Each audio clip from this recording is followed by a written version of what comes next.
Greetings ladies and gentlemen, my name is Mangs and I welcome you guys to yet another Fire Emblem character spotlights. Today we're taking a look at the ugly brigand with a heart of gold, Gonzales. Gonzales hails from the Western Isles in Alib, a harsh continent known for producing harsh people. The game tells us next to nothing about his backstory, but it is revealed to be a rather tragic one. Due to his horrendous appearance and enormous size, the inhabitants of the Western Isles treated Gonzales as a monster. Whenever he tried to approach a village, the people would yell horrible things at him and throw rocks to make him go away. This caused Gonzales to live a life of solitude, and eventually he would get involved with some pretty bad people who abused his childlike nature by ordering him to do terrible things. When Roy's Liberation Army arrived on the Western Isles to free the people from oppression, Gonzales was ordered to destroy a nearby village and all of its inhabitants. Luckily for them, he encountered Lilina, the daughter of Hector, before he was able to get there.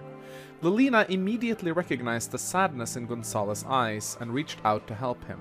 And while he was reluctant at first, she managed to sway him away from his path and even made him join Roy's Liberation Army.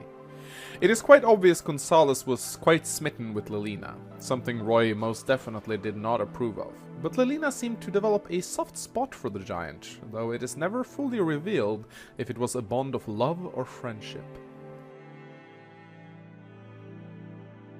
After the events of Binding Blade, Gonzales would return home to the Western Isles, but this time he was not met by rocks or harsh words. His exploits from Roy's army had traveled far and reached the corners of the world, and he was welcomed home a hero. He spent his remaining days rebuilding villages that had been destroyed by the war.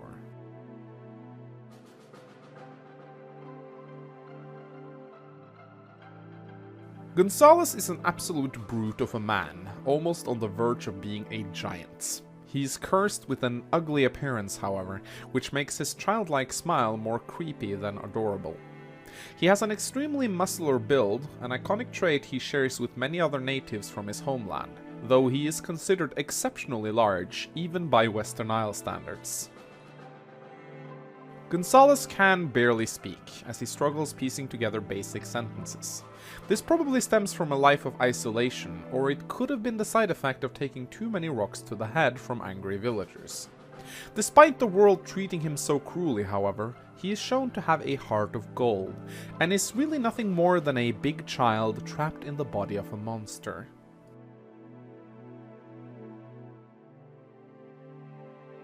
Gonzales is the first playable brigand in the Game Boy Advance series, and is quite an interesting unit. He has their iconic traits of having incredible hit points and strength, alongside decent speed, but suffers greatly in terms of skill, defense, and resistance. Gonzales produced a lot of conflicting opinions from people in the fanbase. Some praise him as the best axe user in Binding Blade, while others disregard him as absolute garbage. This is probably because depending on the route and the mode you play on, Gonzales can change quite a bit. By taking Lalum's routes, Gonzales will start out at level 5 when you first encounter him. But if you take Elfin's route instead, he starts out at level 11, but with the same base stats.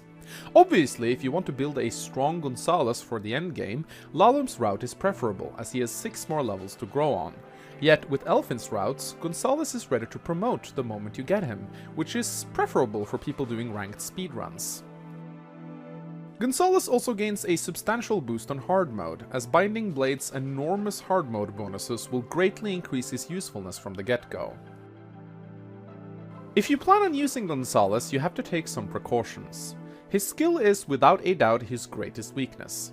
Axes in Binding Blade have horrible hit rates, and Gonzales' 15% skill growth can really hamper his usefulness. On top of that, secret books are extremely hard to come by, with only a grand total of 2 being obtainable throughout the entire game, and these should definitely be given to him, as there are no other units in the game more in need of skill than Gonzales. Luckily, his promotion gains help him out quite a bit, granting him a ridiculous +5 bonus to skill. It is therefore considered a smart move to promote him somewhere around level 15, as by then he probably has capped both hit points, strength and speed, and his other stats won't really improve much further. Gonzales also has access to 3 supports that will help him out greatly. Echidna with her ice affinity and Garrett and Track with their wind affinities all boost Gonzales' hit rates by up to 7.5% each at A rank. Supporting Gonzi with 1 or 2 of these units will greatly increase his usefulness, though Binding Blade's supports are excruciatingly slow to build, so this might not be a viable alternative for everyone.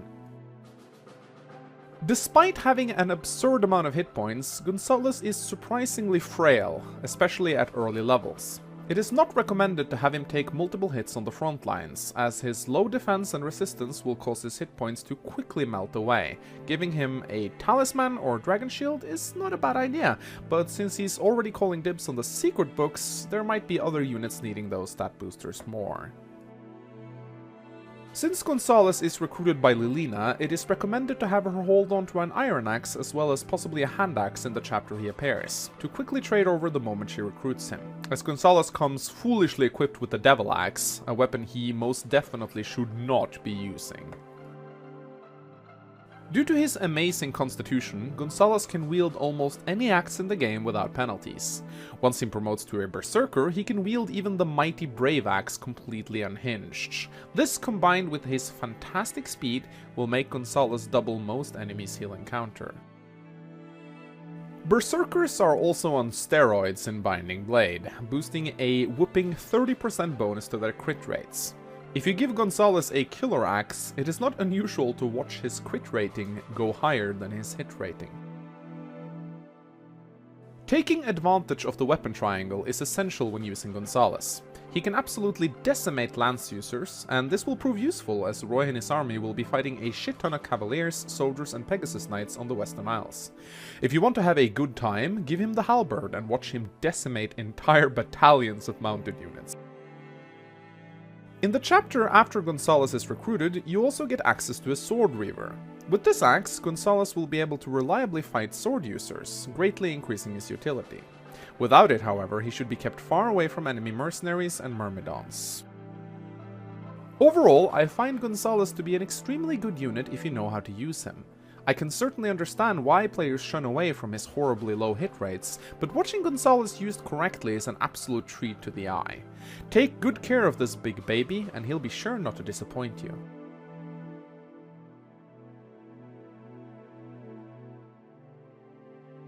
Thank you for watching this Fire Emblem character spotlights. Let me know who you want featured in the next episode by telling me in the comments section. If you would be so kind as to give this video a like, that also helps out my channel a ton, and if you hit the subscribe button, you'll be automatically notified when the next video is released. At any rate, my name's been Mangs, and I'll see you guys next time.